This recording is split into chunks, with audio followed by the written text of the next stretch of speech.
Hello, everyone. Welcome to From One Side to the Other, the sentient mass. That is a lie. I'm not attached to the couch. I had to leave to shave my head. So. Thought we kidnapped You from molted- Home Depot and just shaved it for you. Would you please stop canonizing that? Try going back to the Home Depot. I just don't know which way it is. See, I want to know is how did you get loose of the couch? You had to molt out of your clothes last time. If I tell you, you're just gonna retie me and I won't be able to escape again. So. Would you stop encouraging? Hi, Connie. Hi, Sean. Oh, boy. So, ignore him. He's the 8th child in a family of 7. That is a lie. I'm the first child. Of 5? Well, technically 6. That's pretty small for a Hispanic family. There were so many things I was going to say.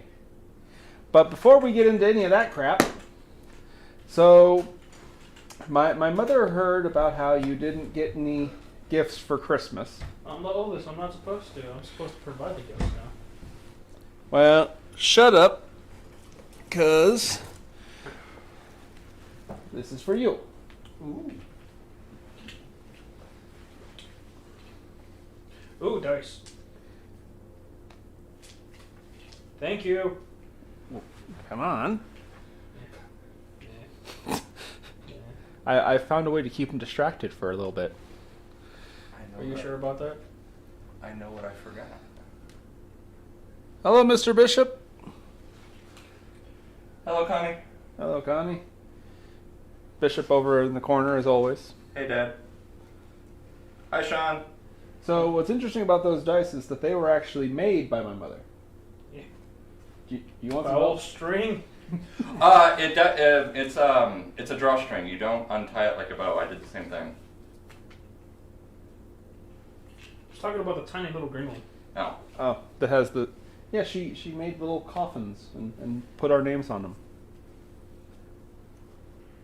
You know, I do want to buy a hearse and I want to buy a coffin for the back of it. But turn the coffin to like a smoker. Oh, God. I used to work with a dude at Walmart. I mentioned how if I was ever going to have a car... I can't drive, by the way. I never learned, and I don't really want to. But if I was going to have a car... I can teach you. If I was going to have a car, I would want a hearse. And this dude, I can't remember his name, but he just sucked all the fun out. So he's like, so you want a station wagon? No, douchebag. I want a hearse. I don't care what other people call a hearse. A hearse is a very specific car. Are you having trouble with this? No, I'm looking at it. I didn't. Let me see what. Oh, his are all like purple smoky. I got like green slime. He got pumpkins and shadows, and DJ Scraps had like the night sky kind of. But Yeah. wow, look! Holy cow! This is actually no. Check this out. Look, that's like really well done for homemade. Like I said, yeah, she made these herself actually. Let me get a nice focus in here. Yeah. Some of them had like bubbles and some clear damage, but keep making these, Mom. Seriously, keep practicing at that. Always need more dice. Always need more D6s specifically. All the Warhammer players are just nodding their heads like there's never enough D6s. Yeah, I need some more D100s, like an actual D100. Ah, They came in these little bags. cute skull and crossbone bags. There you Yeah. Kristoff, DJ Scraps, Jesus, and myself. We all got a bag of dice from Kristoff's mom. Mine are like jack-o'-lantern. I also see inside mine they're kind of like forming flesh, so I think of the Thing and jack-o'-lanterns. Yours are like a slime. Warp stone from Warhammer. go. Yes. DJ Scraps's, they're black with like glitter in them, so they remind me of the night sky. I actually really like his. I mean, they're all cool, and Yeah. we didn't open yours. We just kind of looked through the bag. And on top, and Yours And Yours on top are of like that, a nice pink, like purpley, glowy. I got the pimp color for the ooze from Ghostbusters. I was gonna say Mighty Morphin Power Rangers. Ivan Ooze. Oh, dude, I so forgot about that. Yeah, I got the Power Ranger ooze. Ivan Ooze. Oh god, dude. Easily one I of the own most. that movie too. I had that movie. Easily one of the most overlooked, underappreciated villains in all of Western animation and culture. Dude, he almost literally defeated them. He almost did. They literally had to hit him with Halley's Comet. Yeah, that came out in 1995, I believe. I was 6, and I was like so excited for that movie. Oh yeah, no, that was awesome. I don't remember if I actually seen it in theaters. Dad, did you take me to see Mighty Morphin Power Rangers? I don't think I saw it in theaters. I don't remember, but yeah, I remember being so excited for that movie. That got some weight to it. Oh, the coin? Yeah. Yeah. We also all got these coins. Did you get the same as us? I'm assuming you got the same as us. With the yes, palms? Yeah. The palms and the Angel of Death? You can take it out. This is actually really hard to do. Yeah. But your camera just is uncooperative. It's not the camera, it's my position. Ah. But we have no, which is... He says no, he did not. The Angel of Death. That means that he snuck into the movie theater without pay. Bad Bishop, bad. No, see, I don't think I saw it in theaters. Even more disappointing. But anyway. And it's weird, because me and my dad went to a ton of movies together. But that's not all. We also have this package that came from the Black Dahlia. Or the Black Lily, not the Black Dahlia. I would hope I didn't get anything from the Black... My dudes, we have told you multiple times. Just... walk across. I'm going to make fun of you regardless, but still, it makes it easier for you, good sir. He was in the middle of It's talking. distracting. That's the more better reason to do it. Anyway. Because it annoys him. So we have the Black Lily sent me this. It's a little treasure chest with a map on it. And it's got this... I think it's supposed to be... It's seaweed? It might be some kind of ivy. See, I thought it was more like an ivy, but yeah, it could be a good seaweed. Yeah. As in poison ivy? You know, now that I think about it... From Batman? Mother Aya's symbol is a flower. You have the Black Lily, which is also a flower. Nah, that couldn't be a connection there. I'm sure it's nothing. Don't think about it. Godzilla's way? Anyway, so we're going to take this seaweed off. It's got this cute little rhinestone heart on it. And it's heavy as freak. Subtlety, Mr. Bishop. Subtlety, look it up.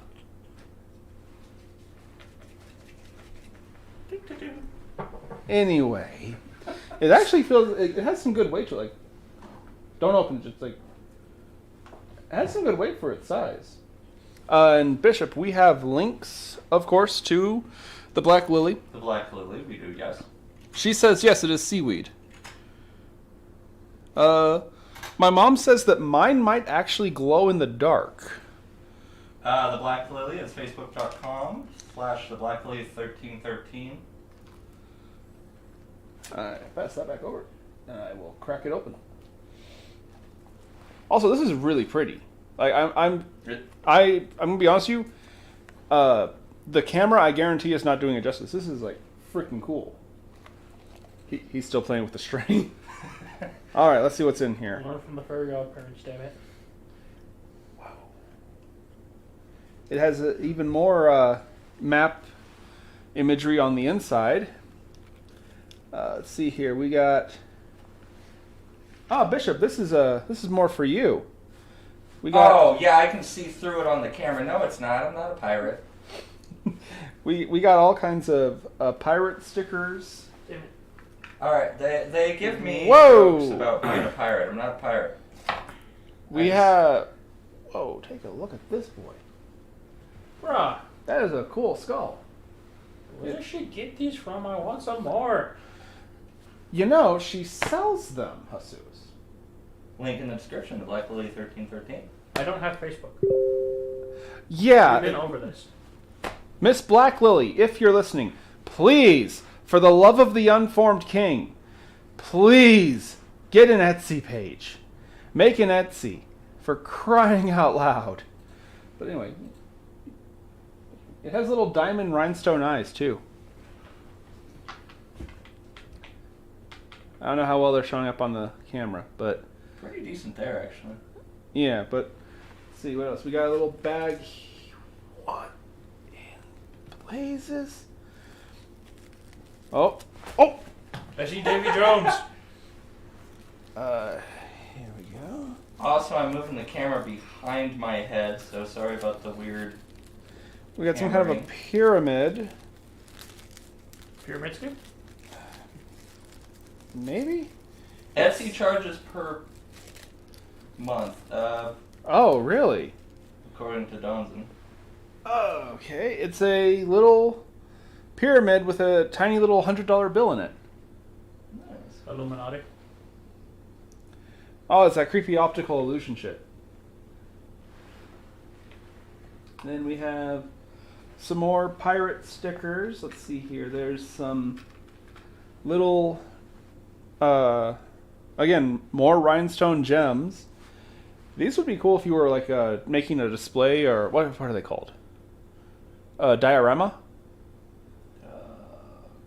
Yeah. Yeah, like with models and stuff. Like these would be neat. Let's see. We got a necklace with a hammerhead shark on it.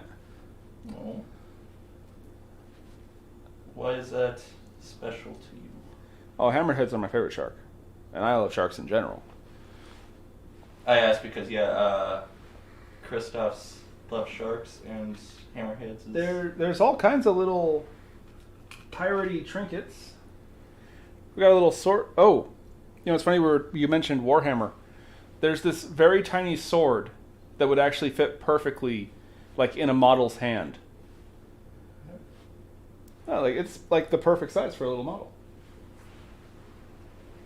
Because that's the first thing I think of is like, why do you, the viewing public, want to get yourself one of these? I think she sells these chests too. Yeah, no, these are really cool little piratey goodie bags. That is actually really cool. Whoa, what's this? This is a little bottle with a note inside. Hold on. Message in a bottle. Yeah, it's all. It like opens. Well, hold on a second here. Just tell me the note says fireball.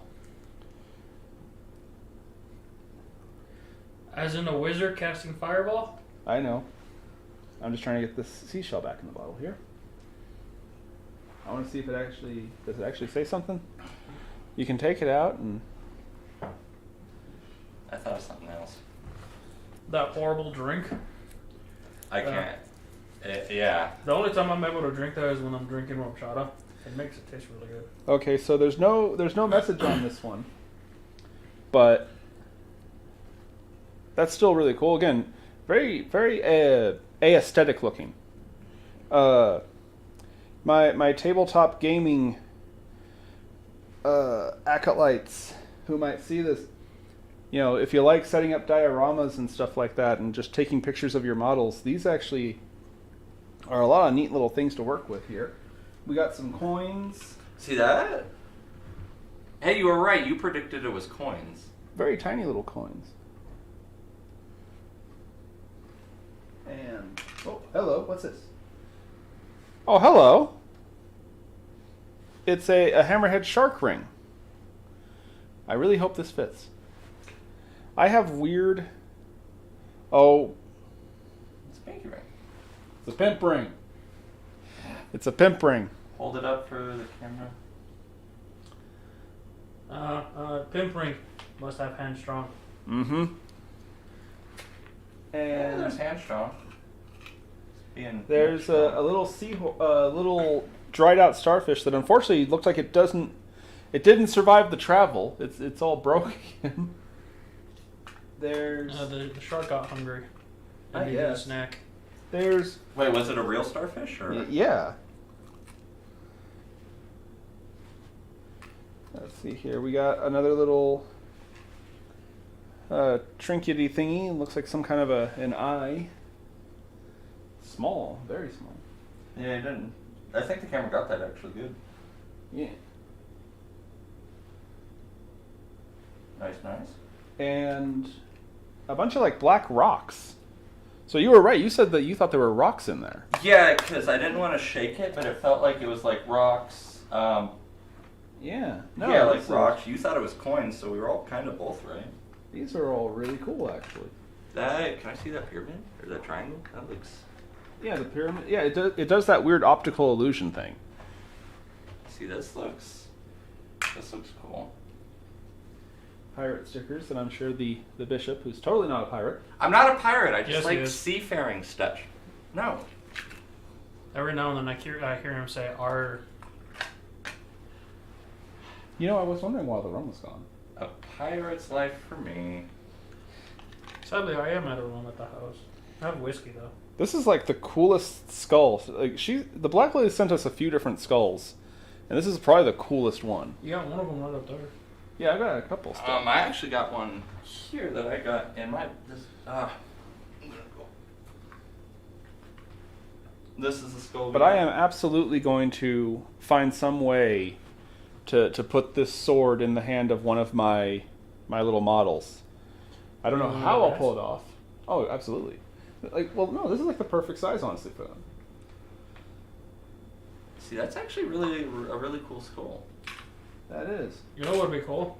I mean, we all got a little skull in our boxes that you've seen in The last few times, yeah. few episodes. That's one of the things that she loves to send out is the skulls.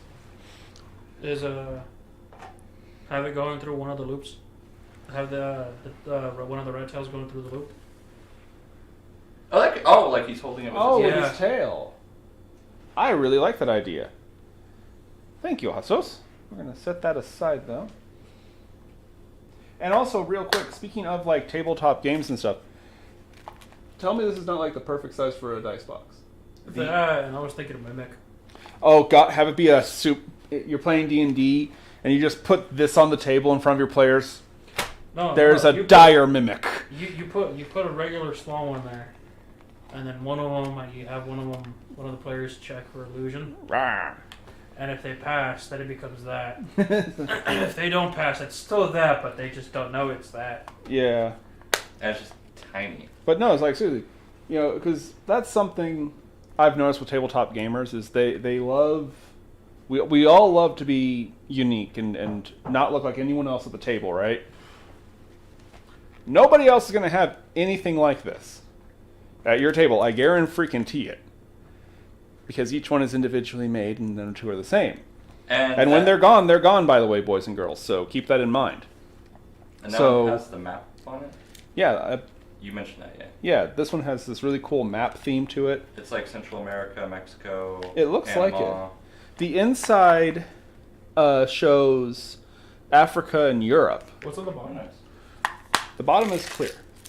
Inside and the bottom, anything there.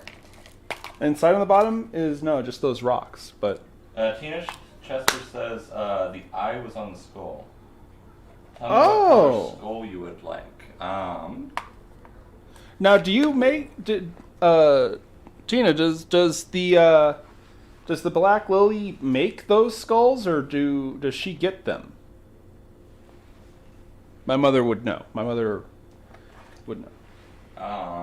Because if she makes them... that was a black glittery skull. Mine, the one that I got, is a clear, got some black and gold glitter on it. Yeah. Yours was a reddish, and yours was like a... You had a purple... She like a burgundy, purplish. I think mine was pink. Pink. Yeah. Because it was either pink or clear. Hi, It Dad. matches your dice, right? I think Or kind so. What's funny is I stare at it.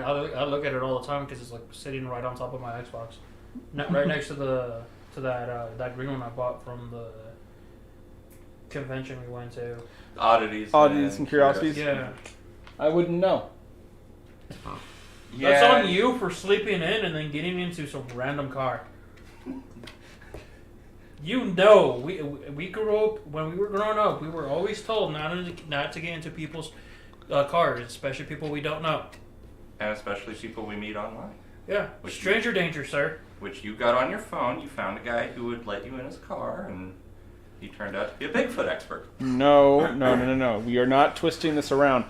I'm the one who didn't go to the Curiosities Zombies Expo, I'm the one who had to literally escape West Virginia. Thanks for the help, by the way, Bishop.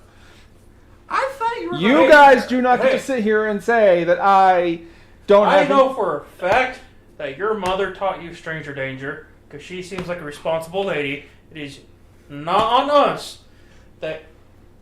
sorry. You got into a car of some random guy that you didn't even know. You could have given me a call. I would have turned around and come pick you up. But no.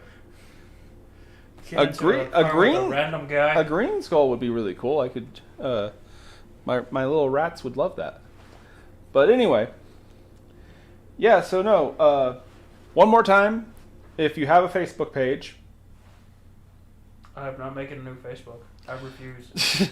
If you have access to Facebook, absolutely check out the Black Lily. Because again, like I said before, when these babies are gone, they are gone. And there are no two that are the same, I guarantee you.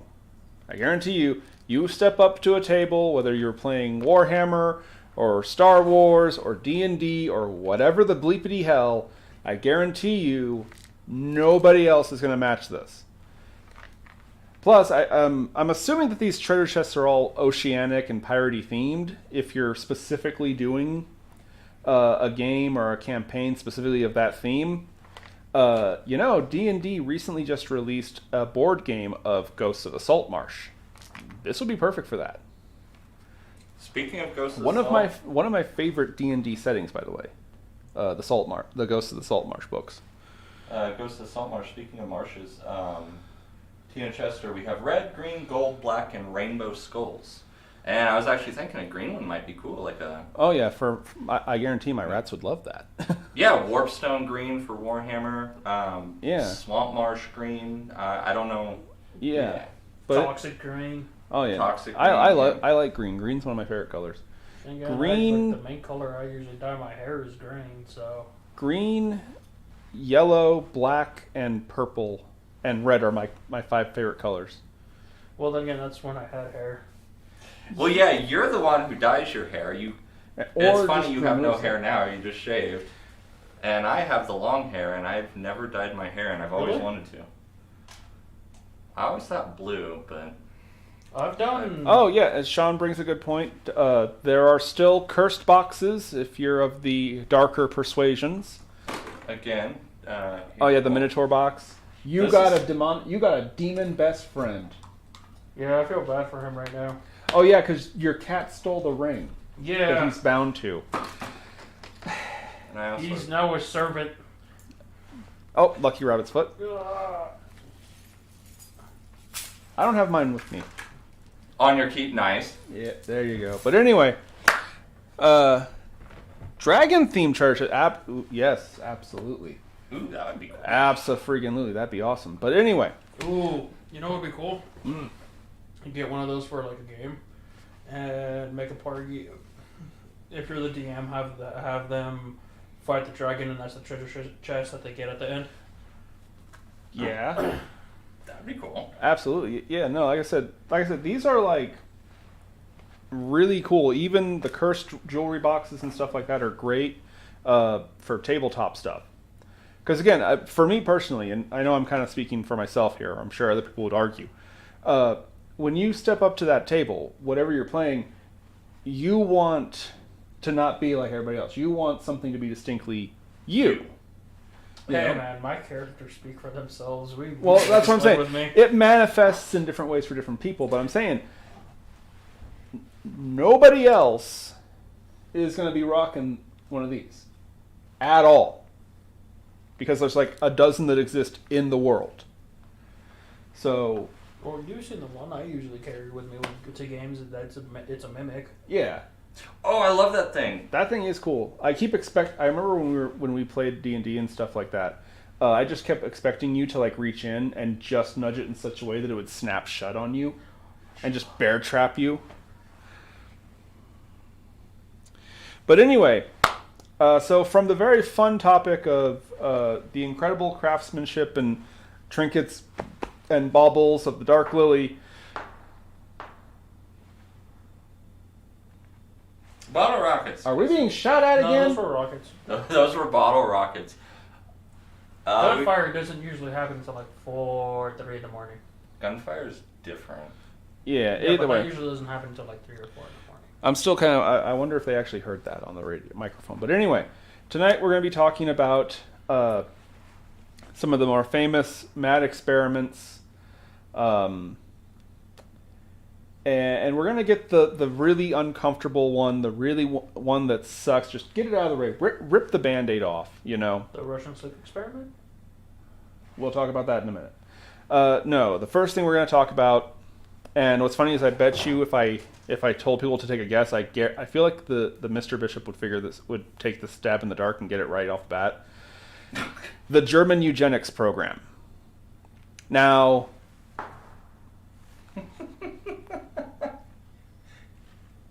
tough crowd. I do hope the camera is picking it. But yeah, it's bottle rockets. So, real quick. Now, a big reason I want to talk about the German eugenics program is, one, because I still get people that are annoyed at me. You defended Dr. Ishii Shihiro. Yes, I did. Because even though he was evil, and I do think he was evil, and he was clearly insane, in his own twisted way, he was not a dishonorable man. He did want to do something good. He wanted to conquer death. Now, obviously, everyone here is completely sane and would agree that's batshit crazy. On top of that, okay, let's pretend for a second you could arrest death and you could perpetually live forever. How many decades before you wouldn't want that anymore? World domination. No. I'm saying how long of being alive with your body continuing to age and having to keep your body healthy, how long before you would literally be like, this isn't worth it? Oh no, if we're talking about like being not able to die, but like you stop like aging and whatnot, then most definitely. Oh no, he wasn't trying to arrest aging. He was trying to stop people from dying. Yeah, it's literally your brain in a jar, though. Oh, that's what the point I'm making. Is it being alive after a certain point?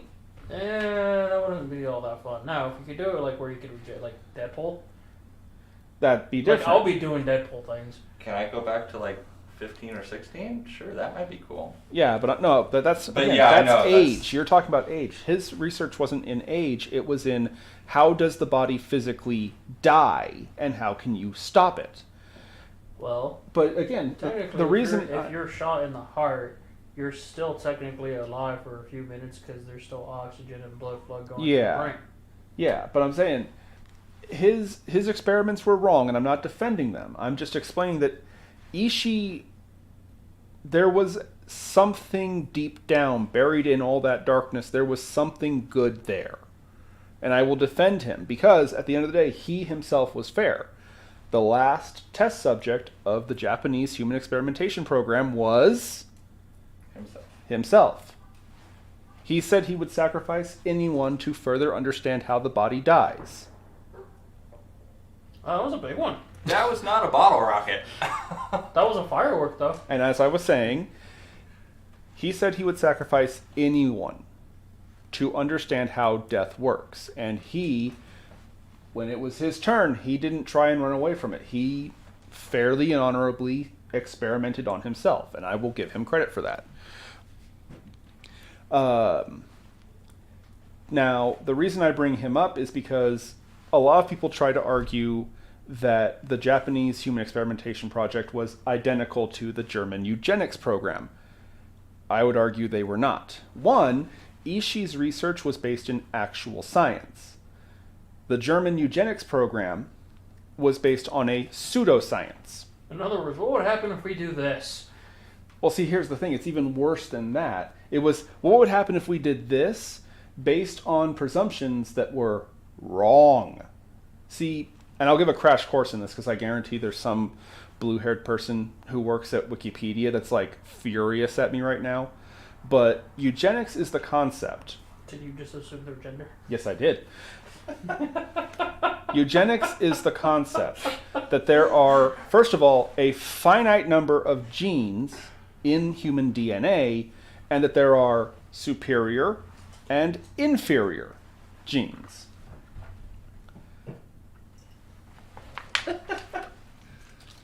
Show's going a bit long for some people. Anyway, now, anyone with a middle school education of biology can probably already pick out the problems with the theory of eugenics. Obviously, that human DNA is not that simple. We don't know how many actual chromosomes, genomes, and so on actually go into making human DNA. We have an idea of it, and it numbers in the thousands. Some people theorize it's in the millions even. And then we got people that are saying that there are more than two genders, even though we all know there are only two genders. In terms of anatomy, yes. I mean, to be fair, as long as you're not an asshole, you can call yourself whatever you want. I really don't care. But anyway, eugenics is a flawed concept. It is a pseudoscience because it is based on a presumption that is inaccurate. A lot of people try to say that cryptozoology is a pseudoscience as well, and I disagree. Cryptozoology is the study of animals who are not yet verified. Now, is every cryptozoological creature real? No, of course not. I would actually be a bit of a pessimist and say probably not even half of cryptids are actually real things. But to claim that cryptozoology is a pseudoscience is inaccurate. It is a very real study. We constantly are discovering new life forms on this planet all the bloody time.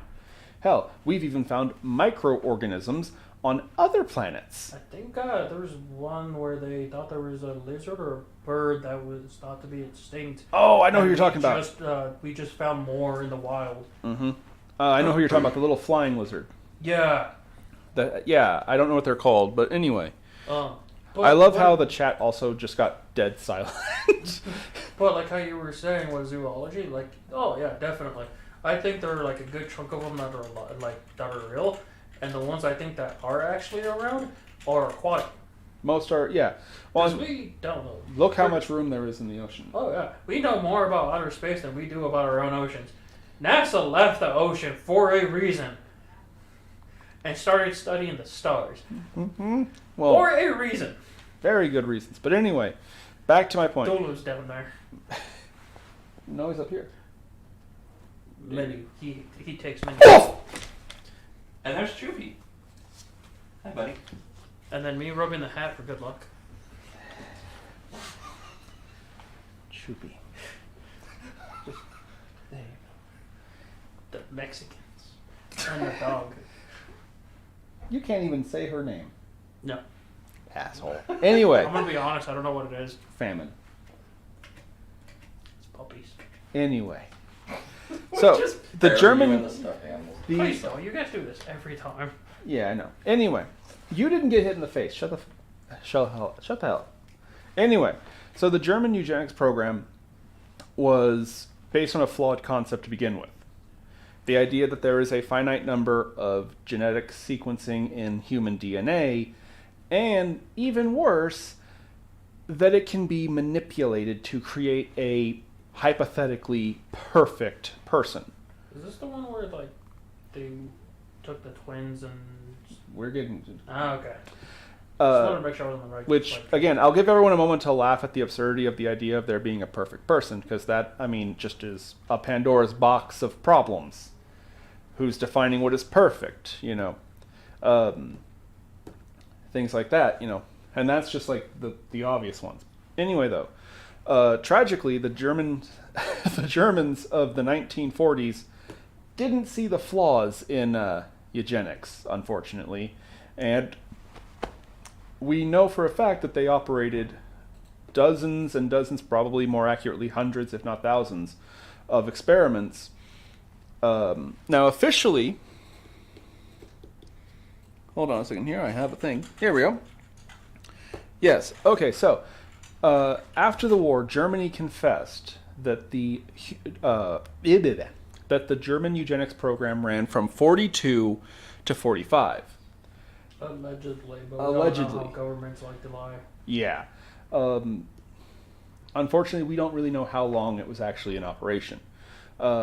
Primarily, it was carried out in experiments in the camps. They probably could have been doing this like right when the camps opened, even maybe before that.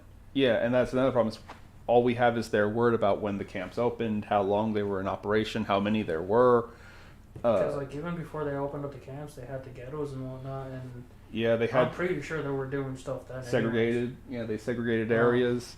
But anyway, now what's interesting is that of what Germany confessed with the eugenics program, most of them sincerely cannot be discussed. It was actually censored because of the experiments being so graphic and disturbing. Because at their core, it was all about finding ways to weed out the inferior genes and leave only superior genes. Yeah, I know there was another company. I'll give everyone a moment to laugh at the absurdity of such an idea of there being a perfect gene, but Perfection's a lie. I know there was I forgot the name of the company, but they had asked Germany for like 150 volunteers for some experiments, and all 150 didn't make it, and they asked for more. yeah. And then after that, they started that same company after it got big and whatnot. They started releasing experimental drugs in certain areas of the world that were infected with the HIV. Yeah. Stuff that we can't fully discuss here. Well, yeah. But don't worry, because we do have a few things that we can discuss. Let's see here. Hold on. Let me see if I have the list. Dietary influence, which is to say they starved some people and just saw if you could weed out. Yeah, because I guess there's a starving diet gene. There's a gene that you starve to death if you have, that you can just get rid of, and you don't need to eat, I guess. There's also the cannibalism gene. Cannibalism, yes. The claim that, yeah. The one that a lot of people took attention to and that got a lot of really negative, deservedly negative talk about was, of course, the blood clot testing. So, for the uninitiated, everyone has a blood type.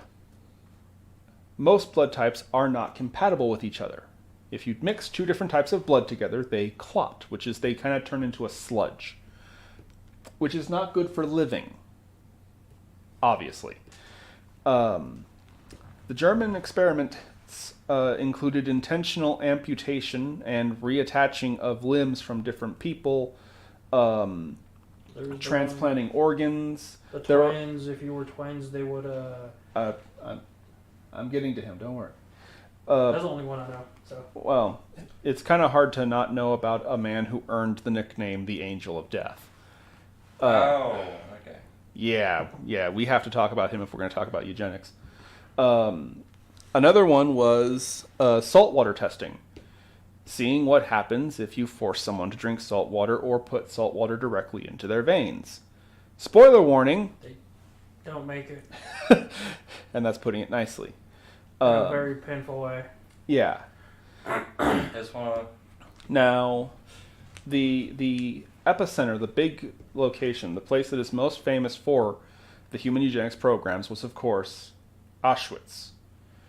Auschwitz, which actually still stands today. It's been turned into a historical landmark that you can actually go and visit. It's one of the things I want to go visit during open. I actually have a photograph from Auschwitz that the photographer claims. He claimed when he took the picture that he actually caught a ghost on it. Yeah, he actually took You're a gonna have picture. to show me that later. Yeah. It's a thing in Germany. It was kind of far away, but I didn't want to go to it. I'm not sure if I would want to or not. Part of me would want to, but at the same time, it's like that's a horrible place. Me and a buddy, and I think his wife wanted to do it too. We want to do a back hike from one of the D dates when they stormed the beaches all the way up to Germany. Oh, Normandy, like Omaha, Utah Beach. And like follow one of the routes of the troops. Of the troops and whatnot. That would actually be cool. Sean actually in the chat bringing up a really good point. Eugenics for a long time was a tumor that attached itself to anthropology. The study of, claiming that brain mass equals intelligence, which is absolutely bumpkiss, things like that. But fortunately, modern anthropologists like Sean have discarded such primitive, ridiculous notions. Mostly. Love you, little bro. You're awesome. I mean that. But anyway, and Auschwitz was overseen by an individual who earned the nickname the Angel of Death. Joseph, help me out here. It's Mengele, I think is how you pronounce it? Mengele. Mengele? Yeah, I know who you're talking about. Joseph Mengele. The Angel of Death. By the way, I saw pictures of him. He was an ugly SOB. Yeah, I think he was one of. He is an uggo. I think he was one of the few that actually was able to get away from Germany, make his way all the way. He had this huge, pronounced, overhanging jaw. He looked like a Simpsons character, and I mean that sincerely. Like, look at him! Look at that! That is a horse face if I've ever seen one. He had permanent I just sharp myself face. Which is probably what he did in 1945. He was actually captured. Oh, he was? But he escaped. He actually did escape. But before we get to that, he was infamously known for wanting to experiment on twins. Because he could experiment on one twin and measure the changes in their body more accurately. Yeah, then did a lot. One of his most horrifying experiments was the attempt to create conjoined twins. He stitched a pair of people back to back. And the reason he did this experiment, allegedly, was because he wanted to see if conjoining two people with different blood types together would basically force the body to cancel out blood clotting. I'll give you all a moment to recover from the staggering stupidity of this. See, that's the funny thing. It's like I guarantee people are like, "Oh, you liked Dr. Ishii, but you make fun of Joseph." Yes, because Joseph was a dumbass. Was a piece of shit. He did fucked up shit just to do fucked up shit. Yeah, you can try and defend it any way you want. The fact of the matter is, at one point he was even trying to change like eye color on people too. Yep, that was another thing because in his research and opinion, it was proven fact, quote unquote. Yeah, gonna choke on the irony there. Proven fact that blue-colored eyes do a better job at refracting light than brown or hazel-colored eyes. So obviously, a superior human eye would be blue. Then again, Stop laughing, it's rude. None of us here have blue eyes. I'm trying to think. I know a couple people with blue eyes, but no, not really, not many. It's rare. Actually, I really don't pay attention to people's eyes, so... I kind of do. My sister has hazel eyes. See, brown and green are the two colors that I notice. Anyway. Quick side note on the subject of eye color. In China, hazel, or what they call green eyes, are extremely rare and are a sign of divinity. I learned that from Big Trouble Little China. One of the greatest movies of all time. Great movie. But anyway, no. You won't believe this. Joseph actually did get caught in 45, I believe it was. Hold on here. I believe it was 45. Another famous horrifying experiment he did was injecting chloroform into the veins, which he hypothesized could actually prevent clotting. He was big on the blood clotting stuff. But he was described as rivaling Dufour himself in his devotion to ideologies like Nazism and eugenics. Ironically, he was not the leader of the SS. No. That was somebody else. I forgot his name, but he was... Reith, I think was his name, something like that. I think he had glasses, and I think he was short. Who was? Oh, Himmler. Himmler. Himmler? No, Leader Himmler. of the party of Germany and one of the most powerful men. Wasn't Himmler fat? No, I don't think he was. He was the glasses. Oh, yeah, he was the Coke short. bottle nerd SOB that like everyone could pick on. Yeah, he was the nerdy one. Yeah. Mengele was the horse-looking one. Yeah. And then It's funny they called him the Angel of Death. He looks more like the horse that Death rides on in the Book of Revelations. Also, by the way, $10 says he liked being ridden. Alright. Probably like getting Oh, who am I going to pegged offend, Bishop? to the Nazis. Who gives a fuck about them? You'd probably like to get pegged too. Anyway, really quick. Yes. His death. Are you going to talk about? Yes, his death? I'm going to mention it. He was not the leader of the SS, though. A lot of people said that like he was certainly gonna be if anything happened to the actual leader. He was like right there close to Hitler, and again, a lot of people said he was probably the most loyal and obsessed with Hitler's twisted vision of what the world should be of anyone. I'm more surprised he didn't try taking the position By force? Yeah. Well, see, that's something that Hitler supposedly was terrified of that himself. He was supposedly very paranoid about people trying to replace him. You should talk about Erwin Rommel sometime. Rommel? Rommel. The name sounds so familiar. I'll tell you off the show. Yeah. Anyway, though. But anyway, Joseph was captured. And for the record, yes, I will call Ishii a doctor, because he was a doctor. Joseph was not a doctor. He did not deserve that title. But he actually managed to escape, and he is one of the actual Nazis who fled to South America. He lived under a few different assumed names. One was Wolfgang. He called himself Wolfgang. But he had several different names. I think he was down there for a couple of years too, and he worked. Oh, for a long time. He lived for a long time until he died in 1979. And here's the beautiful irony of it all. They say that a lot of the Nazis escaped justice, that they got better than they deserved. He had a pretty horrible death. I'm reading. I would argue he probably had one of the most horrible deaths you can actually have. Because they say his death is one of the worst you can actually suffer. Mm-hmm. My grandfather would always say, sometimes the big guy doesn't miss.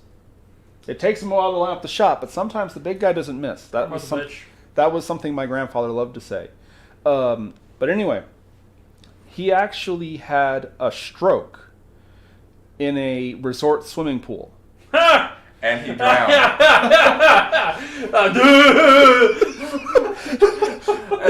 It gets more karmic actually. So again, one of his. God damn it,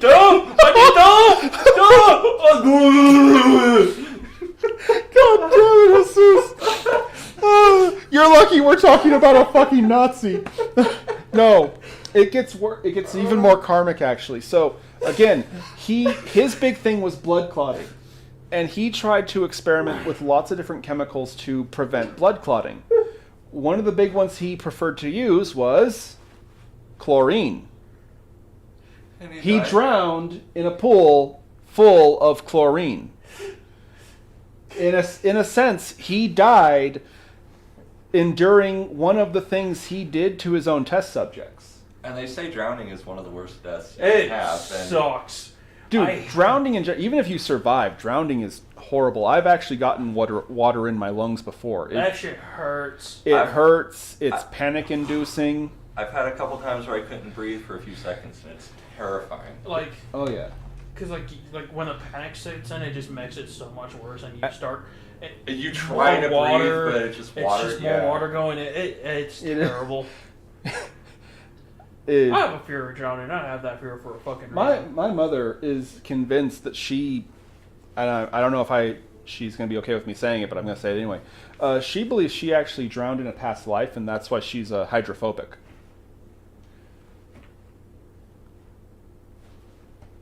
Anyway, though, but yeah, he did not escape. He did. And his mind's like, oh no, it's not the Clorox! No! Why now? Why, God, why? Normally we wouldn't laugh. From up in the sky, because you deserve it. My mother,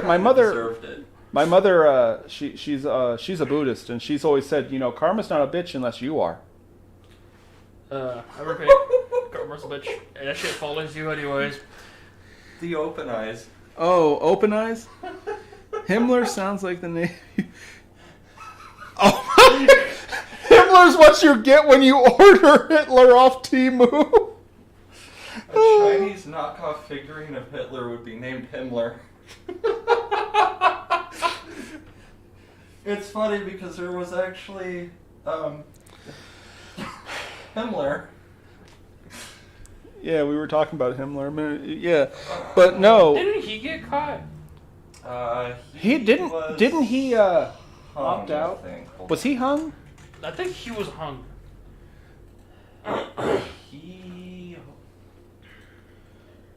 But yeah, for the record, to anyone who thinks that And if he was caught, was he? I don't think he. I think he might have been one of the few that took the cyanide pill. Because there were a couple of them that they caught, and they were trying to figure out how they had the cyanide. And the fake tooth or whatever. Suicide by cyanide poisoning. Yeah, he took the cyanide pill. Who was like a bitch?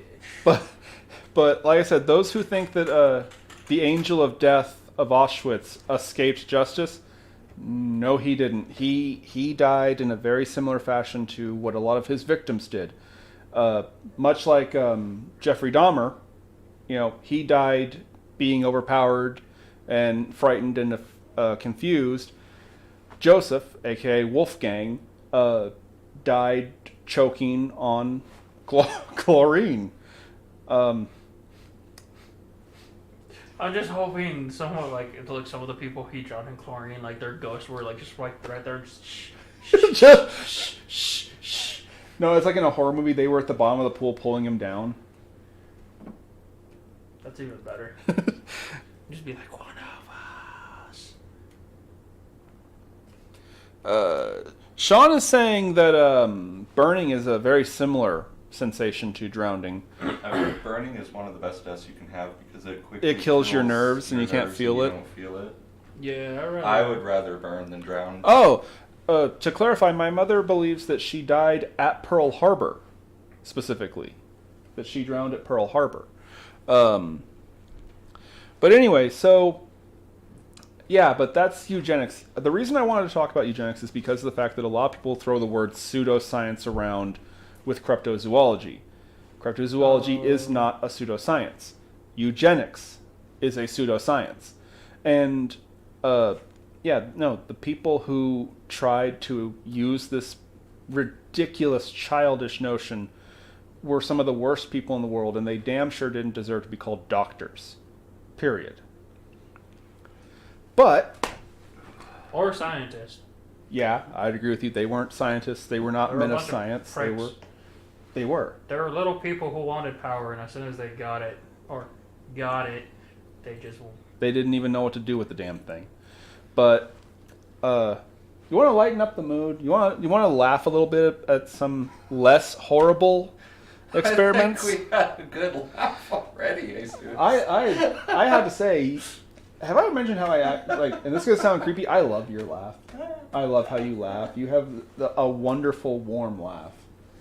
I mean, the first time anyone's told me that. Most people call it creepy, crazy. I'm insane. Oh no! I think you have a wonderful, joyful, warm laugh. That's a lot of fun. I actually like your laugh. I agree. Yeah. But anyway, so another one that I want. The next one I want to talk about is Project X-Ray. Project X-Ray is another experiment that was carried out during World War II. It was by the United States government. First, it was done by the Army, I believe. Then it was carried out by the Navy. And finally by the Marines. It was more commonly known as, of course, I'm sure some people can guess already, the Bat Bomb. And I mean that literally.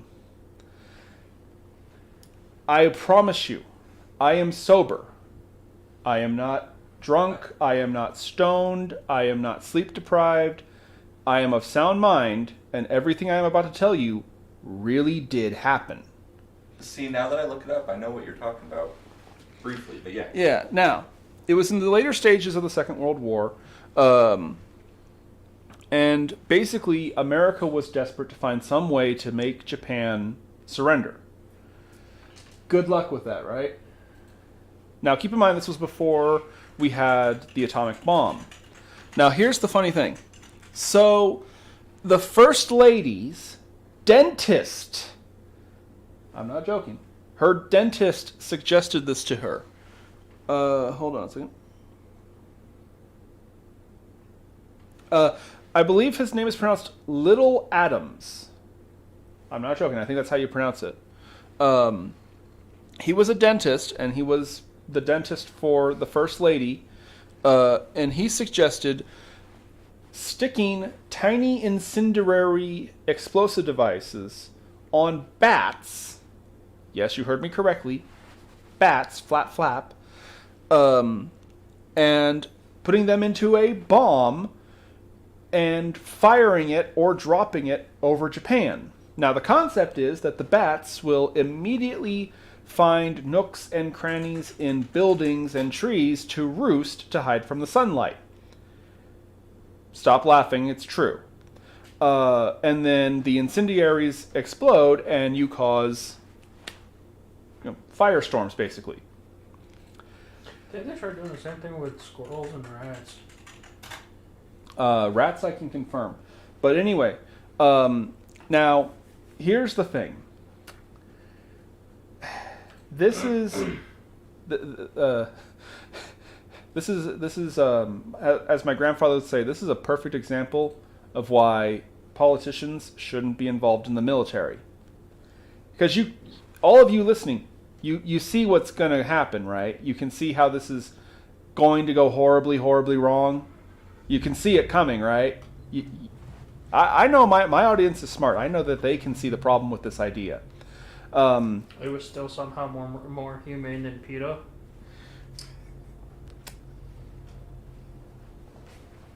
Yes. Anyway, so the first try that they did to perform this experiment was in a small town in New Mexico. Oh, God. Let me see here. Yeah, so the Army tried it out, and you're not going to believe this, guys, but the bats, there was no way to control them once they left the bomb casing, and they flew into... Take a deep breath. You're going to need cave? this. No!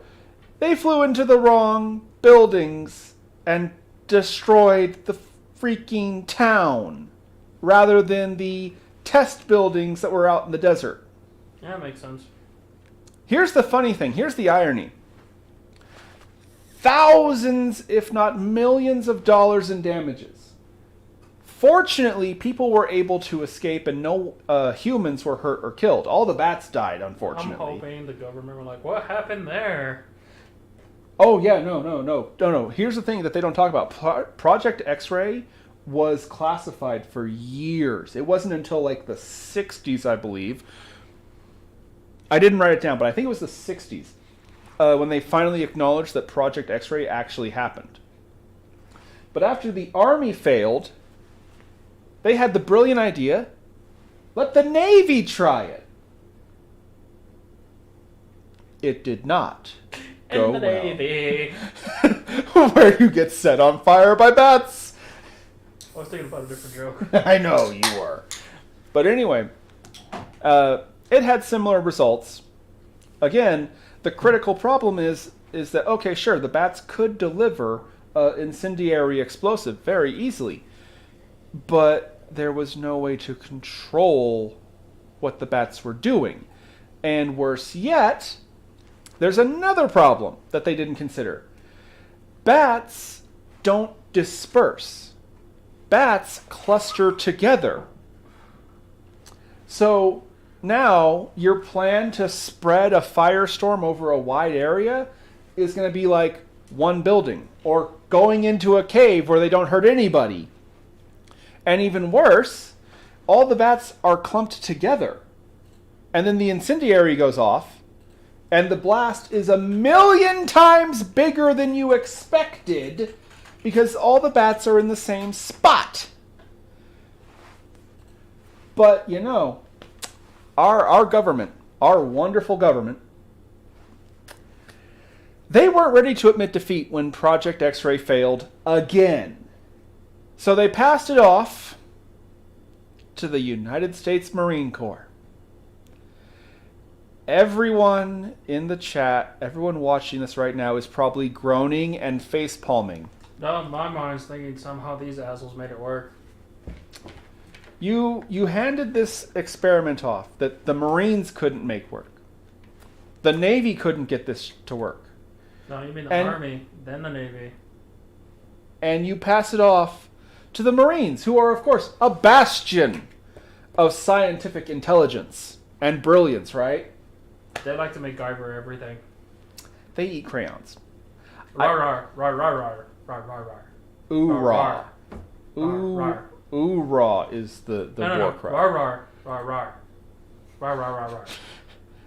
For the record, I make these jokes because I sincerely do love our military, and I, of course, support them. I come from a proud Marine Corps family. That's why I can say these things. The Marines are not the brightest bunch in the Army, and it was really a bad idea. They're the funnest, though. They are. They absolutely are. They're the ones that kick everyone's ass. My grandfather, actually, real quick, I'm going to reference my grandfather again. He joked that actually there's a lost verse in the Bible. Yeah, no one knows this.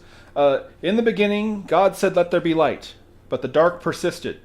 So God said, "Let there be Marines," and the darkness decided to retreat. There's a video out there of these Marines out celebrating. These guys try to pick a fight with them. Oh no! And then one of them punched a Marine and did not realize that the rest of the Marines were going to beat the shit out of all of them. And they're all surprised that the Marines did what Marines do. Hoorah. Did the Joker write this plan? Maybe. Oh yeah. By the way, real quick, one more thing about the Marines. Did you know it's an acronym? Yes, I just don't remember what. Muscles are required. Intelligence not essential, sir. Yep. You got to include that "sir" at the end, or they kick the crap out of you. Sean saying, "Oh no, they had to put their crayons down." Oh, dude, they now make edible crayons, and it's made by a Marine. I know, that's the joke. But anyway, so yeah, this plan failed all 3 times. And here's the funny thing.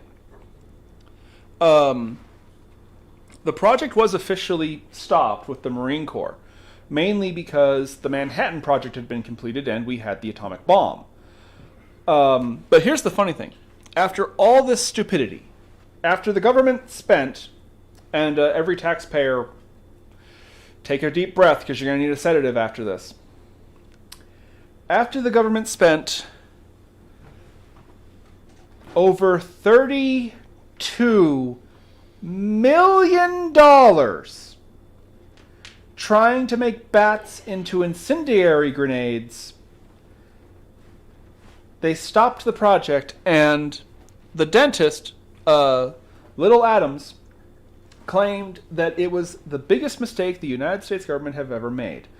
Because if they had got it to work, Project X-Ray would have been cheaper and cost less lives than the detonations of the atomic bombs over Hiroshima and Nagasaki. I'm just saying this. If being a taxpayer, I would rather have my tax money going and see them try to figure out how to make bat grenades than some of the other shit they've been doing lately. I'm just saying. Bat grenades, like Batman's grenade? Well, technically, they were bat grenades. There were flying grenades. Let's be honest. Incendiary grenades, but there were still flying incendiary grenades. I'd rather have my tax money going to that than some of the other shit that they've been doing lately. Just saying. Are you gonna? This reminds me of the Japanese balloon bombs. The Japanese balloon bombs. It's probably another topic, but that's what I'm thinking of. I remember that was like the Japanese equivalent of Project X-Way. That was another idea that just failed miserably. There was also the chicken bombs too.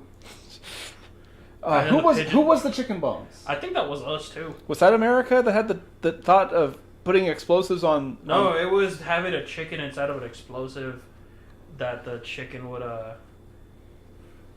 Drive 2. Oh, that's right. I remember that It was our now. first way of doing a smart bomb.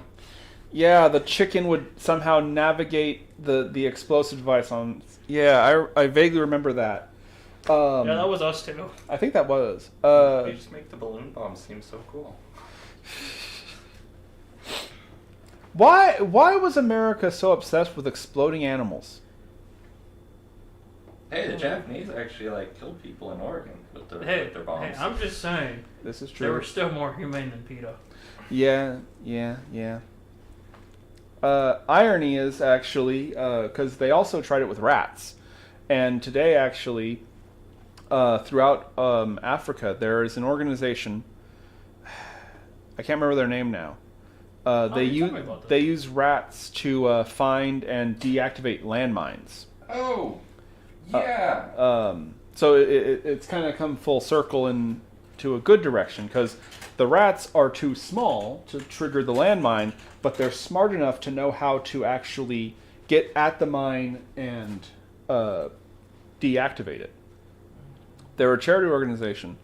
Can't remember what they call it now. I don't. Yeah, Cambodia. Are they in Cambodia? What would I? Give me a second to find them. South Yeah. Africa, you say? I think so. I think they're Cambodia. But anyway, yeah, no. I'm sorry. Project X-Ray has got to be one of the worst ideas ever. The sad thing is, having spent $32 million, it's also one of the cheapest dumb ideas that America's ever had. And then years later, the rats got. I mean, the bats got their revenge. Yeah, there was.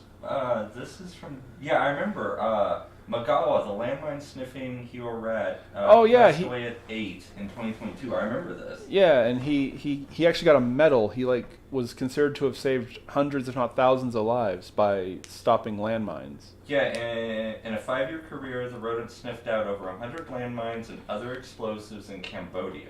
Yeah, that could have killed dozens, if not hundreds, of people. Because, Cambodia would have a ton of mines because I'm assuming it's the Vietnam War and Cambodia's not had the best history. I know up in Ukraine right now, the Russians are dropping down these heavy duty landmines that only go off with heavy with tanks and stuff.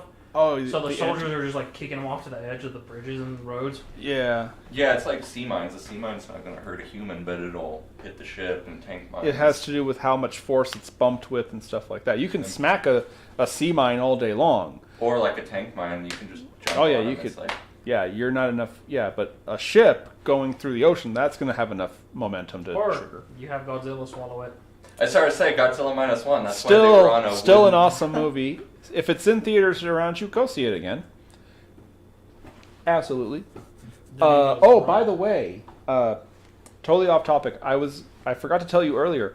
So Toho put this really obscure, weird tweet out a couple days ago, and it was celebrating the new year, and it was saying, thank you for all your support in 2023. You made -1 so stupidly successful.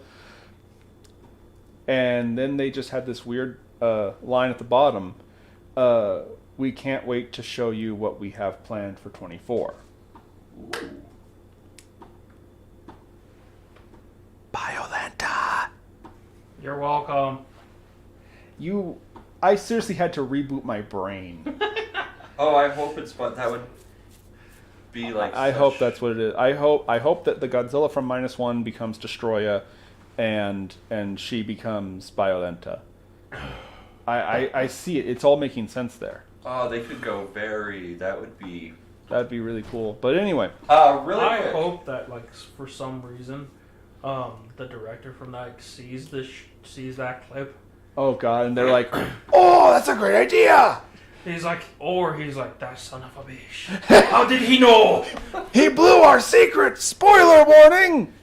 But you were saying, yeah. Really quick, just to clarify, Magawa, the famous mine-clearing rat who was awarded a gold medal for his heroism, has died at the age of 8 back in 2022. He sniffed out over 100 landmines and other explosives in Cambodia. He was a rat successfully trained by the Belgian charity Apopo to alert human handlers about the mines so they could be safely removed. Magawa was an African giant pouch rat. So he was an African giant pouch rat by a Belgian company. He was adorable. Working in Cambodia. Yeah, see if you can find that that charity. Maybe we can get a link to that. Belgian I personally love rats. I think they're grossly and unfairly viewed in society. Same with bats. I think that's probably the thing that bothers me most. Is not only was Project X-Ray stupid, painfully stupid.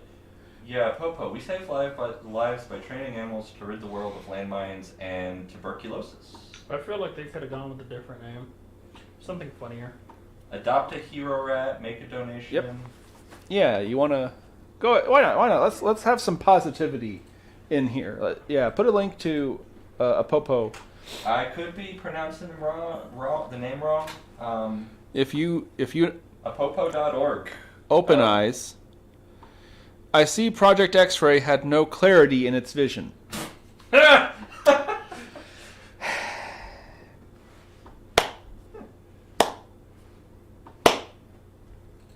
Damn it, Open eyes. Anyway, though. Yeah, apopo.org. They're a Belgian charity that trains rats to sniff out landmines and tuberculosis. Sean, you would hate rats. You're no fun. Rats are awesome. Also, there are no rat men. I feel like for most of those photos, like the ones with kids, like they have to find like the dirtiest kid out there. They are not the best taking pictures, but they're a good charity. It's a good cause. If you have a spare few bucks, it's just not that charity. It's like any charity that has a child in it. They find like the most unphotogenic child. Yeah, like either the dirtiest one, the one that's the most sick. Oh my! Just keep burying yourself, Jesus. Just keep going. I'm making it all point. I'm not wrong. So it may not be right, but I'm not wrong. So my computer's just off screen, and they're looking at my computer, and I'm on the charity website. And I have to agree, they did not pick the best pictures of people. Like the animal ones, they look great. It's like, yeah. Like that one, that rat's like, yes, bitch, take my photo. they and the are dog's smart. like, yep, I'm here. The rat's being a little prima donna, and the dog is like distinguished, like, I'm a war hero. Jesus. What? I made valid points. They may not be appropriate right or appropriate or positively correct. I mean, politically correct. But I'm not wrong. To see the little girl that he's talking about, click on that link. Apopo.org. Go to apopo.org. Support a bomb-sniffing rat. And yeah, have some positivity. Have some positive to off-put the sheer mind-numbing stupidity that was Project X-Ray. Meanwhile, bats are actually helping us find ways to treat AIDS, by the way. Vampire bats. And shut down the world for about 2 years. I'm just going to say it. Bats did nothing wrong. It was humans. That was blamed on bats to cover up what really happened. China did something stupid. Subtlety, Jesus. Look it up. That's why I whispered it. This microphone is extremely powerful. The odd thing is, it gets weaker the closer you get. Like, people always say they can hear you perfectly fine, and I sound muffled. And the funny part is, like, I'm like not trying to yell or anything. I know. But Half the anyway. time I feel like I'm yelling though. Well, we have one more topic to discuss real quick. Real quick. Oh, I what actually you looked it up. Hero Rat Baraka. Baraka. Popo, Donson gave a shout out to him. Oh my god, he has a little harness. That is awesome. Sir, that is a uniform of an officer. Baraka. Yeah, shout out to Hero Rat Baraka. I looked it up. Absolutely. Hey, go sponsor Baraka. Yeah. You need to get him a green bear. Damn it. Green beret. Yeah, we need to get him a Green Beret hat. Oh, look at they're adorable. The rats look great. Yeah, if you go to the website, you can sponsor a hero rat. Yeah. Even though these are all pictures of people. Well. Oh, I'm on the report now. Anyway. Yeah, but anyway, we're winding down. I have to admit the show has been a lot funner than I expected. Like, I said we were doing Mad Science, and I almost immediately regretted it. 'Cause it's like, this is going to be such a downer, such horrible topics, freaking eugenics, blowing bats up. And then you have a friend that makes fun of weird shit. Oh yeah. Wow. I'm hoping I made a decent, a few you laugh. Well, I hope in general you people our dear fans are enjoying the show at least, and but anyway, we do have one more topic, and this one. I was thinking of that dude drowning. Oh God! Yeah, just randomly thought about a Nazi drowning. That made me happy. I was having a not so good day, but that made me good. There you go. I know. Did you have to act it out? Yeah. Yeah. Anyway, makes it funnier for the people who are watching. There you go. Pay attention. And I'm hoping like they're like at home and they're laughing out loud, and someone walks by. What's so funny? And they see my dumb ass on the screen. Anyway, though, we have one more topic. Well, two more actually. But the Philadelphia experiment. Now, this one is interesting. Even there's not a lot to talk about it, as much as the story around it is very interesting. Now, I'm just going to say it. It seems like there might be a conspiracy afoot. He says it every episode. I said the line. Anyway. Wait, did he say it last episode? I'm not sure, actually. I don't think I did. I haven't said it in a couple episodes now that I think about it. But anyway. That's our catchphrase, man. Anyway. So, the Philadelphia experiment is weird because, for this show, I've had to look up a lot of stuff. I had to look up stuff about the JFK assassination. I had to look up stuff about various cryptids. We unfortunately had to talk about, the bad guys of World War II quite extensively. There's not many things that have had more insulation trying to dissuade people from looking this stuff up than the Philadelphia experiment. I don't even know what it is. I'll explain in a minute. But no, before I get into it, every article, every website, everything that I looked at to learn about this topic, every other sentence was allegedly, supposedly, it's a hoax, it was debunked, it's not real, it didn't happen, you don't believe it, you better not believe it. I have never seen a hoax that people so adamantly and thoroughly have obsessively tried to tell you didn't happen. There's going to be a knock on the door here in a little bit. I know. I'm sure it will. But anyway, I felt something. What happened? What the hell? We okay? Did we drop? Yeah, we're good. We're doing good? Okay. Nothing happened. I have never... not never. But this is one of the most difficult things to actually look up because, again, it's like anytime someone talks about it, it's one sentence of talking about it and then like three saying, by the way, it didn't happen. It's not real. It's a hoax. It was debunked. My Uncle Larry told a slightly different version of the story, so obviously the times don't match up, so it can't possibly be true. Stop asking questions. Stop it. I see you sinning. Where's that guy in the book?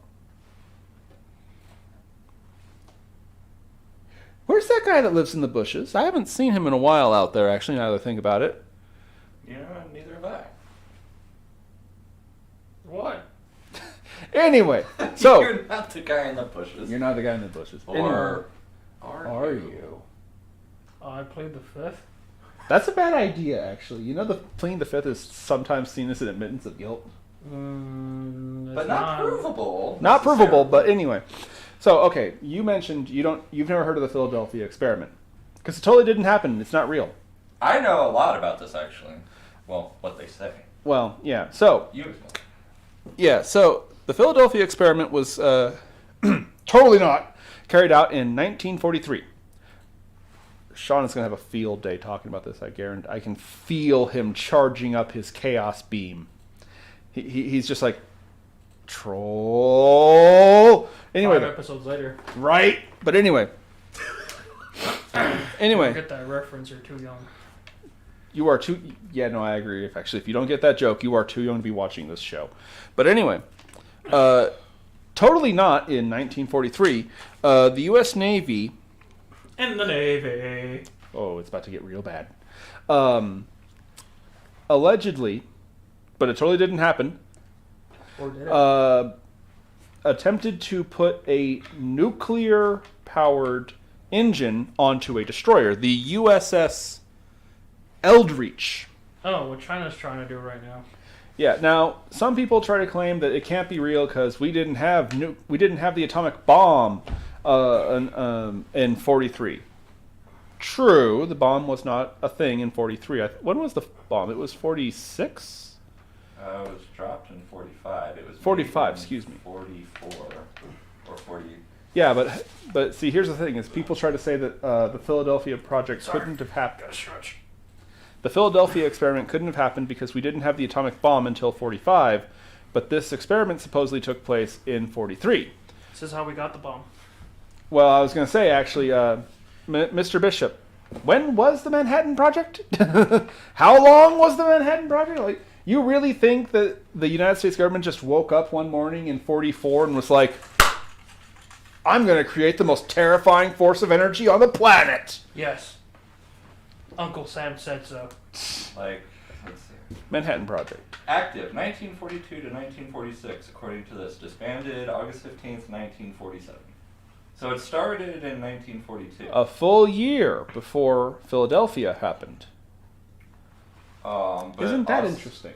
Also, the bomb was theorized Way before that. Yeah. Didn't and a lot of he it. get with Einstein before he even started anything? Yeah, Einstein, as far as I know, Yeah. and well, Einstein was Jewish, and Hitler kicked out the Jews. Yeah, and they say he was that an exile. actually kept I them think from. Einstein left before, like right before anything happened. But yeah, he what's got his out. name? I forgot. Oppenheimer?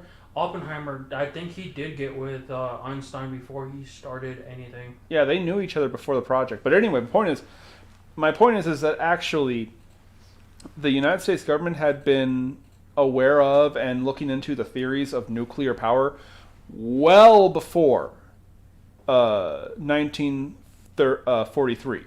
Well before that. So the idea that they wouldn't even be testing something like a nuclear engine is impossible. No, it's not. The time actually matches up. That they could have very well been thinking of this. But anyway, here's the problem. If you believe the stories, and there were several witnesses who claimed they saw this happen. I was there. I saw it. The engine actually worked too well. They fired this puppy up, and the ship itself vanished. It just disappeared. And then it reappeared about 1 or 2 seconds after that, slightly to the left of where it had been before. Now, it gets worse. It gets so much worse. Apparently, the ship was transported. The crew was not. And for a few seconds, they were just left in the air over the water where the ship had been. And then when the ship reappeared, the men were still in the same spot, but the boat had moved. And so basically what had happened, according to people who claim they saw it and so on, the people in the boat were kind of like... Sean will get this reference. Anyone ever played a game made by Bethesda? Yeah. Yeah. People were literally occupying the same space as parts of the ship.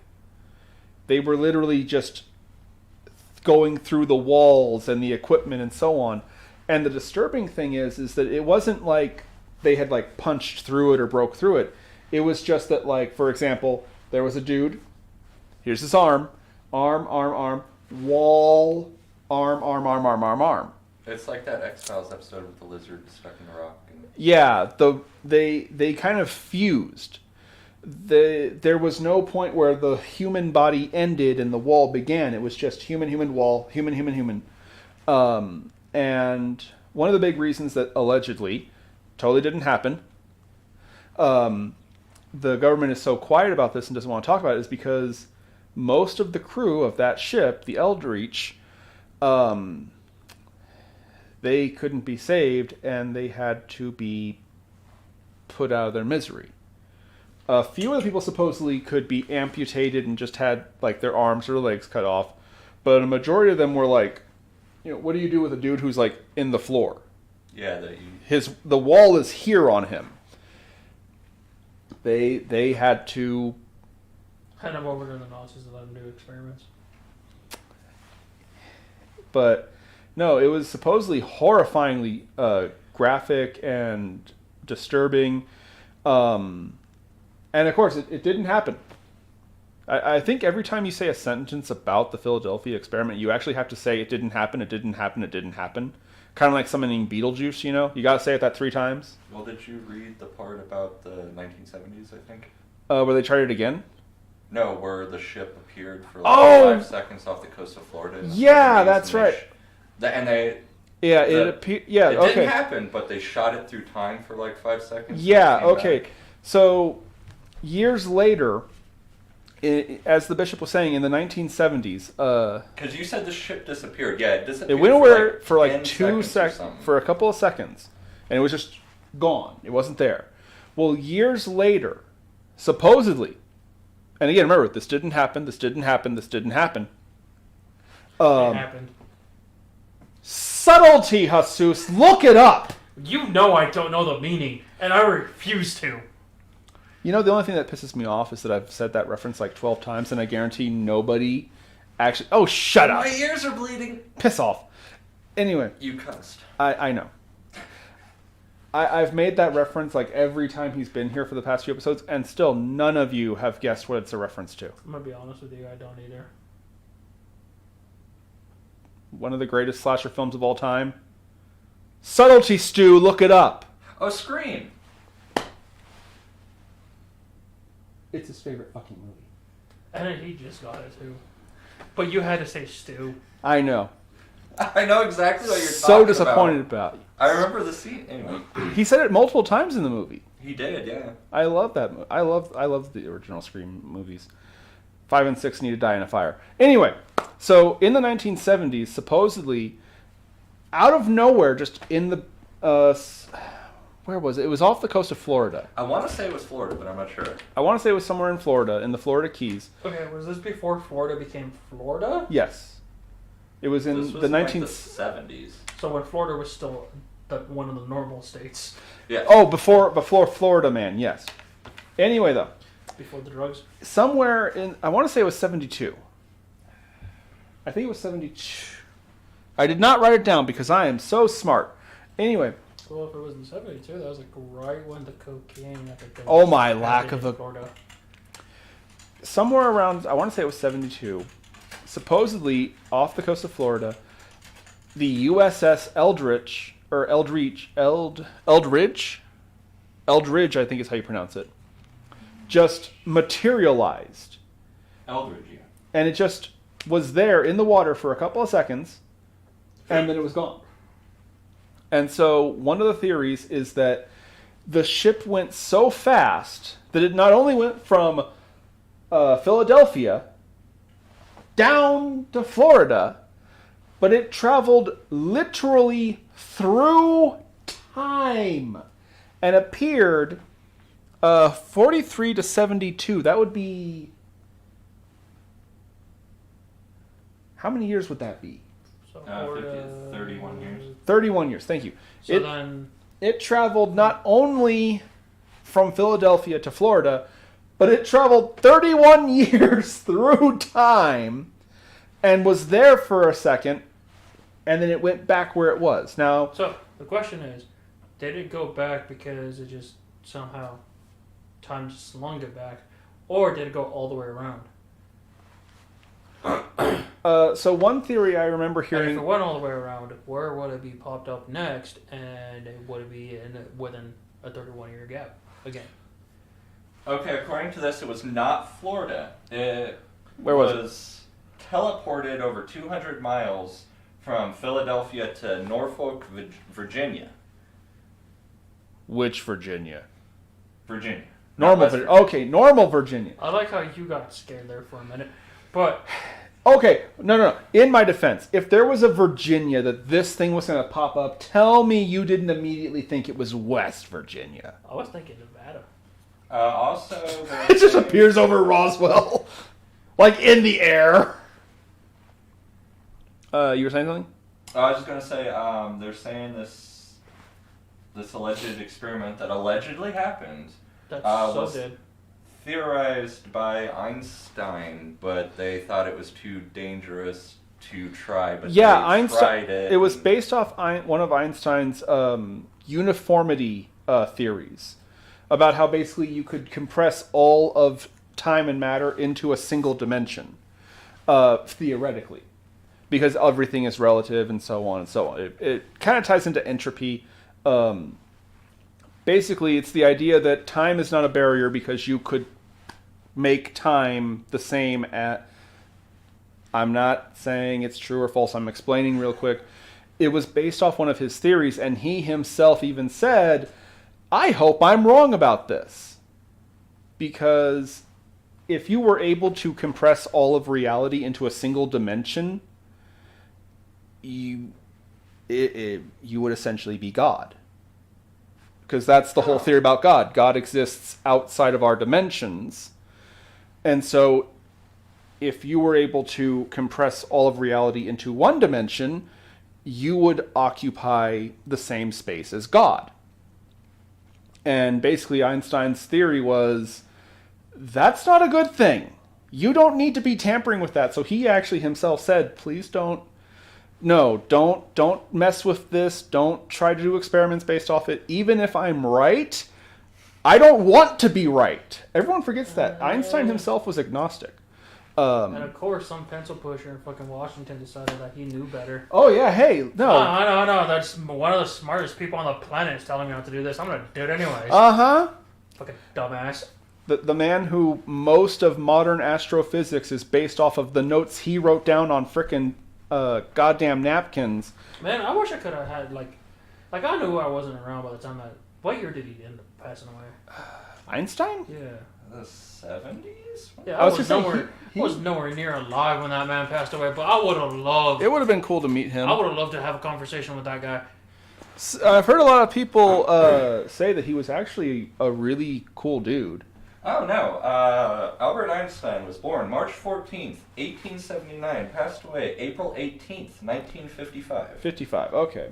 I would love to have a conversation with that man. I would have liked to meet him. I'm not the brightest, I'm not the brightest bulb in the fucking store, but still, like, being able to talk with that dude, that would be fun. You know, my favorite quote of Einstein actually is, if you understand something, but you can't explain it to someone who doesn't understand it, you don't understand it. It's funny, we all remember him kind of as this unapproachable super genius, and he himself was like, I'm just a guy who's writing shit on a blackboard. Yeah. I knew that motherfucker was weird with that one photo with him sticking his tongue out. I'm like, he hated... That dude would be fun as fuck to talk to. He hated his picture being taken, and so he saw paparazzi, and he stuck his tongue out thinking that would make the picture unusable. And it became the most famous photograph of him. But anyway, yeah. That's the first what's up?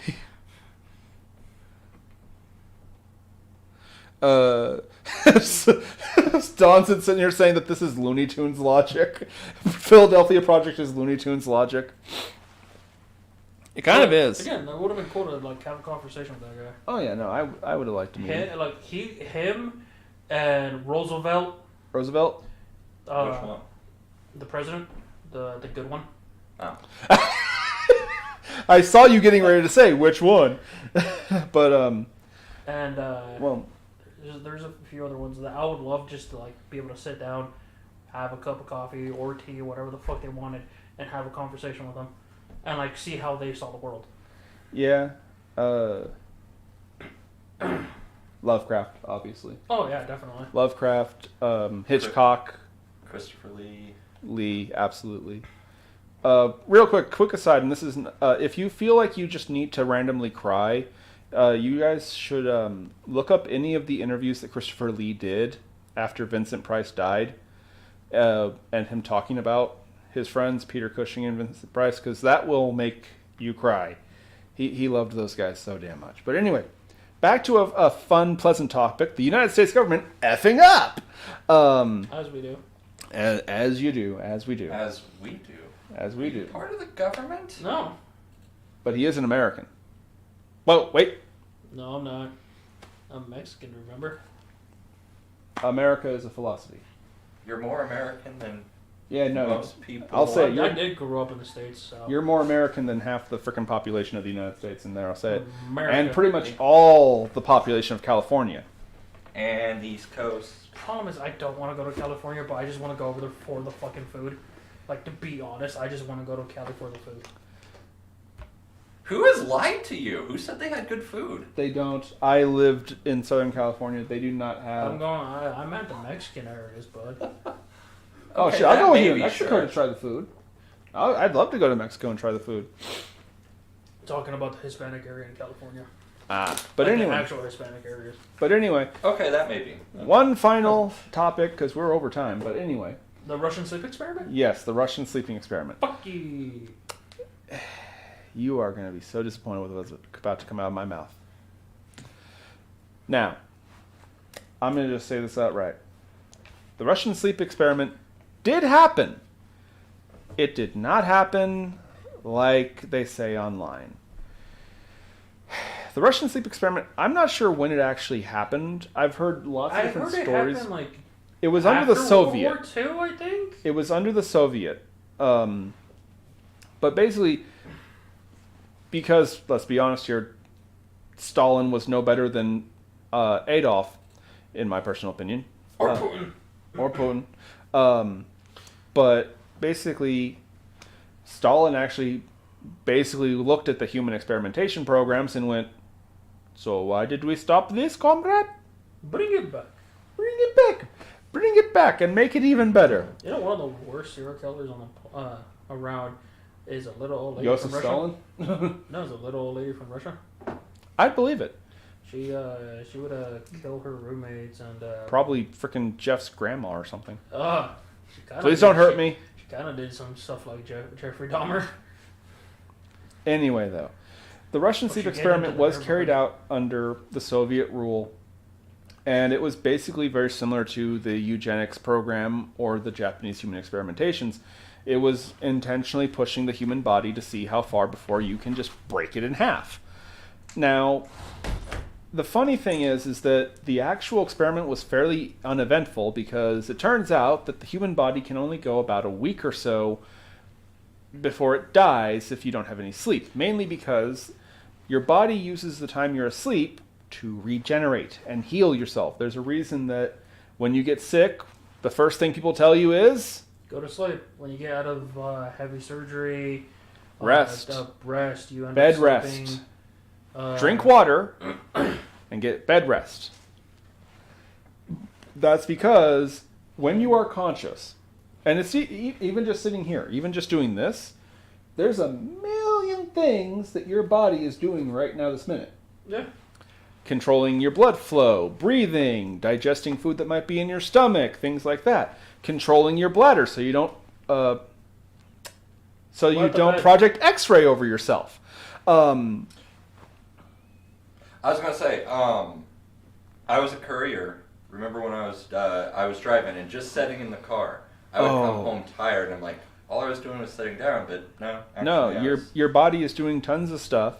And yeah, the only way your body can fully devote itself to Healing is when you're unconscious. If you don't ever sleep, your body cannot heal. And the million tiny little things that happen to your body every day just by existing builds up, and eventually you can't sustain yourself and you drop dead. I also believe you start hallucinating as well at some point. Yeah, after a certain amount of hours. Yeah, your brain will start to screw up, and you'll hear things that you didn't actually hear. You'll see things. Well, first it looks like you're intoxicated. Yeah, you kind of get drunk. Yeah, if you're driving, if you get pulled over, they do a DUI. That's a huge problem with truck drivers. Yeah. Yeah, that's why there's laws on truck drivers now. Yeah, they also have computers on their trucks now, and they have them pull over that tell you. Yeah, it's like, hey, you've been up and active this long. You need to stop. You need to pull over and sleep. I set up for 57 hours one time with only 1 hour of sleep, and I started. I didn't see a dragon in the freezer, but the walls would just move. The Kool-Aid man wobbly on the cup would twitch. I didn't have that, but when I was first working at Walmart, I think it was before you guys got there, I was also working at Big Lots. But the problem is the one I had to go to, I had to take the RTD to get there, and that took me 2-3 hours just to do that. So I would leave Walmart and then have to go over there, and then from there have to walk, because by the time I would get off, if I had missed the bus, I would have to walk about 3-4 hours to the station. That sounds like mine. Guy, and real quick, yes, Sean, people on the internet lie. Welcome to the bloody party. Oh, is your little brother starting to wake up? Yes, there are false stories on the internet. You cannot believe everything you see on here on the internet. But anyway, you were saying. Yeah, and then at one point I had to do overnights at Big Lots, so I think at the most I had gone that week was maybe 5 hours of sleep, just within that week. And I was also drinking the big motherfucking can of Monster. They don't make those anymore, but those motherfuckers are about that wide and about this fucking tall. Yeah, because they had a bad tendency of making people's hearts explode. Yeah, so I was drinking about two of those a day. And then I think I know the story. Sean's trying to cover himself. He was being ironic. Sure he was. But I was also a cart pusher, so I was out in the sun. Well, the last day of the overnight, I was told I was no longer allowed to do overnights because I looked pale as hell. I had no color. I had also... they wanted to drive me home, but I said it was fine. I ended up walking over to McDonald's. I couldn't keep anything in my stomach. I puked it all up a few minutes later. And then when I finally passed out, I missed my stop. I was like... I have fallen asleep on the bus too, so I can't. But no, isn't this? Didn't one of your coworkers literally ask you how were you not dead? Yeah, I don't want to be honest. I have no idea how I died. How you didn't? How you died? How I didn't, because I would leave Walmart, and if I had enough time, I would walk home, shower, change, try to eat something, and then start walking towards the bus stop, and then make my way over there, and then when I meant slept 5 hours, I was like gnats. See, when I went to 57, it was because I had school. One of my friends, I was drawing for his birthday gift. I had a paper to write and a test to do. This was May 2012, 2013. And I told myself I'm going to sleep 30 minutes, and I set a bunch of alarms, and I only got an hour. And yeah, it was See, what's funny is you guys talk about going without sleep. I once actually slept for a solid 24 hours. That sounds so nice. And I got up for a couple of minutes to go pee one time. I slept for 18 hours one time, and it was actually weird. It was so bizarre. It was so weird. Because I woke up Because I thought... What day is it? What? Yeah, I literally slept, and I went and laid down, and I remember that I went up and got to the bathroom one point, but when I regained consciousness fully, it was an hour or two later, except that the day was different. It was, I went to bed at 2 a.m. Tuesday night, and I woke up at 4 a.m. Wednesday night. This was during summer, so I mean, I didn't miss anything. But yeah. Yeah, there was one time I passed out, and I woke up, and I thought like it was the next morning, and I step out in the living room and shit, like all dressed and whatnot. And I'm like, wait, what? And then I forgot I was going like an hour later. Oh, Sean, real quick, because we were talking about Einstein earlier. Don't feel bad about oversleeping, because you can't actually waste time. Time is a dimension, not a form of matter. You cannot waste it. Because it is not... Arnold Schwarzenegger. Or Steven Seagal, who wastes everybody's time with his movies. Is it Steven Seagal? It's Steven Seagal is literally the worst action hero of all time. He's fat now, isn't he? He was always fat. He was always fat. But anyway, Can we get Steven Seagal on the show sometime? I don't think we could actually get him out into this desert. He wouldn't fit. Oh, we are on the third floor. The stairs might whoop his ass. He would probably there's break. stairs in the desert? No, which one's Steven Seagal? God damn it. Anyway, but boys and girls, yeah, the Russian sleep experiment was real. It's not anything like the internet. The stories about the guy basically turning into a long-toothed Smeagol and proclaiming that he was God, no, that didn't happen. The Russian sleep experiment lasted maybe 2 weeks, and then, shocker, They died. all the subjects died. And I think Steven Seagal can't come back to the U.S. at the moment.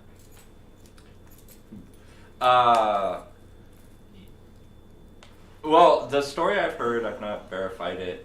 A soccer football fan, the soccer fan who tried to stay up for the whole World Series or something like that. and he stayed up for like 17 days, and then his heart just stopped. Yep, That's stupid. that's the thing. He didn't like. He wanted to see every second of every game, It's all called the YouTube. commentary. Tebow. But it had to be live. He had to see it live. He was such a soccer fan. I don't And see, remember the age. If I was his friend, I would have put in some sleeping pills in his drink. Knocked his ass out. Yeah. It just That's the sad thing is, on the one hand, that's definitely a Darwin Award.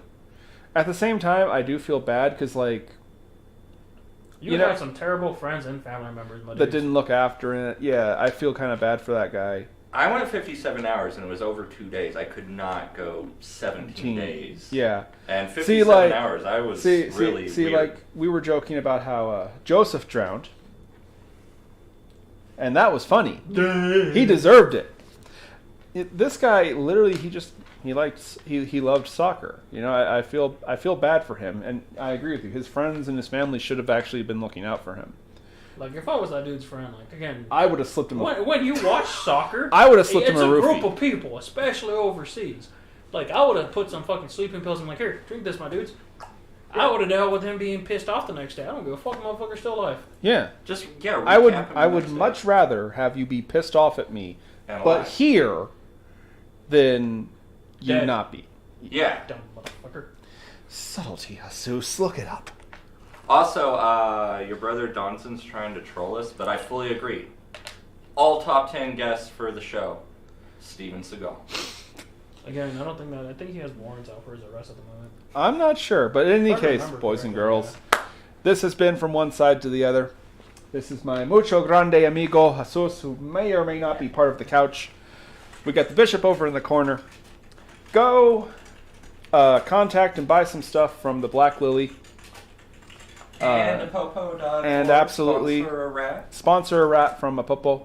And also the Black Lily, of course. Black Lily. There you go. We'll be back next week. See, you know, you bring up action movie stars like Steven Seagal and stuff like that, and Arnold Schwarzenegger, and you know, maybe we should do another episode talking about movies. Damn it, I'm not gonna be here next week. That's fine. That's not fine. No, let's. Of course, he does it when I'm not here. Sure. No. Next week we're gonna talk about cursed movie productions. Oh. There you go. Oh, will you be here the week after? I should be. Could we put it off 2 weeks? Well, what do we talk about next week then? Cryptids around the U.S., whichever state has one. More cryptids? In all honesty, I think we should do like every state, because I'm pretty sure a every specific state. Each state has a cryptid, I think. Oh, every state has a couple. Well, I mean, it's your show. I mean, Yeah. I'm just saying, but yeah. Help! I'm being shanghaied by my crew. No. Well, okay, fine. Since we can't talk about cursed movie productions without Jesus, Well, do you have a cursed movie production? do you have a favorite cursed movie? My favorite one is God damn it. We were just talking about it. The Omen. The Omen and Amityville Horror, probably. no. Poltergeist. Poltergeist. Okay. See, the one I want to talk about, I might get like Wizard of Oz. beaten up by a mouse, but Oh, which mouse? The oh, dude. Oh, so the rat. Oh no! Please no! Please no! Please! So please. they God damn it!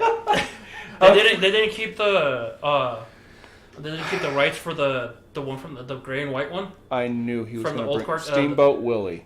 Yep. Steamboat Willie is no longer under copyright protection as public domain now. Yeah, and someone's been making a horror movie out of it. Not a horror movie. But A horror game. movie and 2 different horror games are being made based off of they Steamboat did it Willie. with Winnie the Pooh. Too. They did. Yeah. We could talk about this.